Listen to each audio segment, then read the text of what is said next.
Bonjour à tous, au menu, un premier aperçu de la Skoda Superb restylée et de la Volkswagen ID.3. On parle aussi d'inventions rigolotes liées au monde de l'automobile. Avant cela, trottinettes électriques, gyroroues et overboard, ils intègrent le code de la route.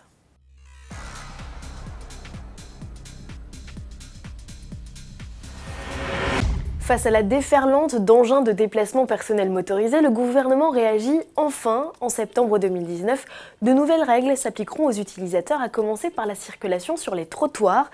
Elle sera interdite, sauf avis contraire d'un maire, et pénalisée d'une amende de 135 € pour tous ceux excédant la vitesse du pas, environ 6 km/h.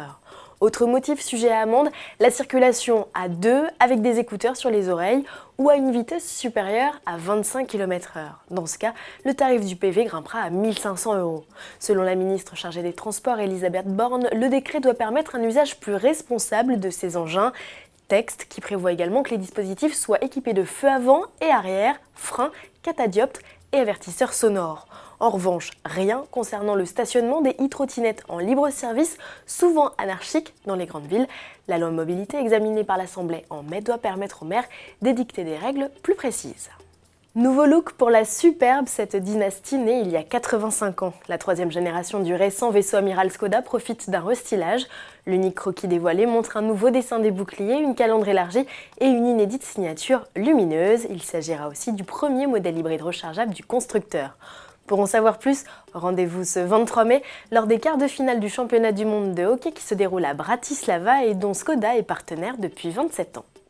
Volkswagen s'apprête à en dire plus sur sa première berline compacte 100% électrique, à commencer par son nom, ce sera ID.3. En outre, ce 8 mai, 9 mai en France en raison du jour férié, le constructeur ouvrira le carnet de précommande du modèle. Selon des rumeurs, le prix devrait se situer sous la barre des 30 000 € à confirmer. L'autonomie oscillera, elle, entre 330 et 420 km selon la batterie choisie. Il faudra patienter jusqu'en septembre et au salon de Francfort pour la découvrir de visu. Son lancement interviendra, lui, en 2020. Pour finir, une série d'inventions. Jusqu'au 8 mai 2019 se tient à la Foire de Paris le traditionnel concours Lépine.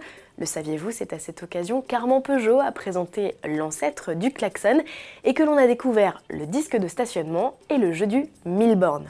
Et en 2019, la start-up Simone a choisi de présenter sa trottinette ultra compacte au format A4. La société VisiBike, un éclairage à LED pour rendre les cyclistes plus visibles en éclairant leur dos. Et Bertrand Jacquelot, un indépendant, une roue qui s'aplatit, flat wheel que l'on verrait bien sur des poussettes pour réduire l'encombrement dans le coffre de nos voitures. À voir aussi un système de projection holographique des panneaux routiers.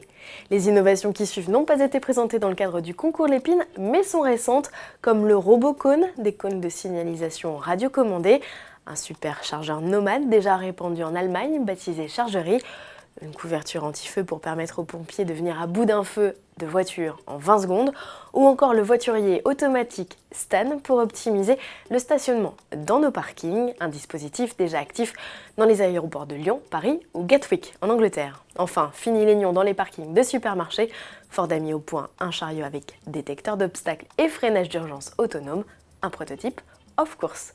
On se retrouve jeudi avec en vedette notamment la Porsche 900 Speedster, on parlera de son prix.